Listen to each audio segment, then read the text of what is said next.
नमस्कार शेतकरी मित्रांनो, संस्कार कॉम्प्युटर्समध्ये आपले स्वागत आहे। सर्व शेतकऱ्यांना एसएमएस आलेले आहेत।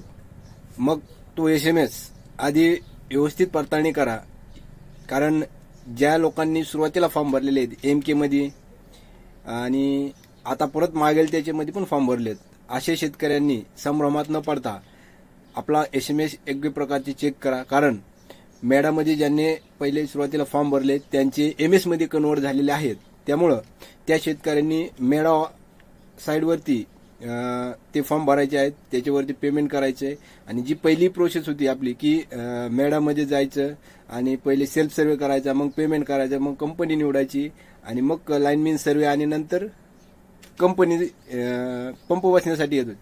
आता तेच प्रोसेस महावितरणमध्ये पण तीच पद्धत आहे, परंतु मागेल त्याला कृषी पंप यामध्ये शेतकऱ्यांना काय झालंय की लगेच फॉर्म भरला की लगेच पेमेंटचं ऑप्शन आलंय, परंतु A1 फॉर्म जो असतो तो ड्राफ्टमध्ये फक्त सेव्ह केला जातो। म्हणजे तुमचा फक्त काय फॉर्म भरला जाणार आहे, म्हणजे तो प्रोसेसला घेणार नाही। त्यासाठी काय करावं लागणार तुम्हाला आता की पेमेंट करायचे आणि त्यासाठी तुम्ही फॉर्म भरला की लगेच त्याचं पेमेंट करायचं। परंतु पेमेंट करत असताना ज्या नियम वाटे आहेत की ज्या शेतकऱ्यांच्या काहींच्या विहिरीवरती बोर नाही, नोंद नाही, अशा शेतकऱ्यांनी थोडं थांबावं। कारण काय शेतकऱ्यांचं फॉर्म चेक होणार आहे, त्यामुळं जे मागील त्याला मध्ये जे पेमेंट करणार आहेत ते शेतकऱ्यांनी थोडंसं थांबावं। ज्यांच्या सातबाऱ्याला विहीर वगैरे आहे त्यांनी पेमेंट करायला काही हरकत नाही। आता राहिला प्रश्न की प्रत्येकाला पैसे भरण्याचे मेसेज पडलेले आहेत, बरोबर आहे, परंतु मागील त्याला जे पैशाचे एसएमएस आहेत ते फक्त फॉर्म सबमिट होण्यासाठी A1 फॉर्म जो असतो तो सबमिट होण्यासाठी मेसेज पडलेले आहेत। त्यामुळं शेतकऱ्यांनी काय करायचे, तो ज्यांचे विहिरीची बोरची नोंद सातबाऱ्यावर क्लिअर आहे त्या शेतकऱ्यांनी भरले तर हरकत नाही।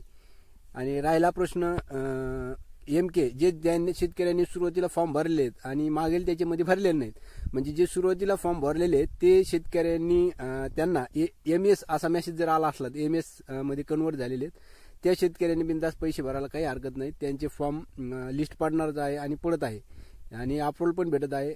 आणि ज्यांना काय अडचण येत असेल त्यांनी आपल्याला कॉल करा, मेसेज करा, एसएमएस करा, आम्ही व्हॉट्सअपवरती आपल्याला माहिती पुरवली जाईल।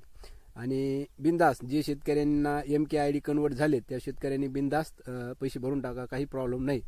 राहिला प्रश्न मागील त्याला ती पण येणारच आहेत, पण अजून तरी त्याची काही अपडेट आलेली नाही। परंतु ज्यांनी भरलेत त्यांनीही घाबरून जाण्याचं काम नाही, कारण त्यांना पण पंप काही ठिकाणी वेंडर निवडण्याची, कंपनी निवडण्याची आलेले आहेत। जे फॉर्म चेक होऊन शेतकऱ्यांनी फॉर्म भरलेत, पैसे पण भरलेत, असे शेतकऱ्यांना देखील कंपनी निवडण्याचे ऑप्शन आले जे की सुरुवातीला भरलेत। आणि आता ज्या शेतकऱ्यांचे फॉर्म क्लिअर आहे किंवा सातबाऱ्यावरती नोंद वगैरे क्लिअर आहे त्यांनी पैसे भरायला काही हरकत नाही। तर आपल्याला शेतकऱ्यांनी घाबरून न जाता जे एसएमएस आलेत तो योग्य प्रकारे चेक करा। कोणत्या का एमएस मध्ये आपण मेडामध्ये सिलेक्शन झालंय का महावितरणमध्ये कन्वर्ट झालेत की मागेल त्याच्यामध्ये आलेत हे आधी आपण तपासल्यानंतरच पैसे शेतकऱ्यांना विनंती करण्यात येत आहे। अधिक माहितीसाठी तुम्ही आपल्या चॅनलला सबस्क्राईब करा आणि आम्हाला व्हॉट्सअप करा, मेसेज करा, आम्ही तुम्हाला माहिती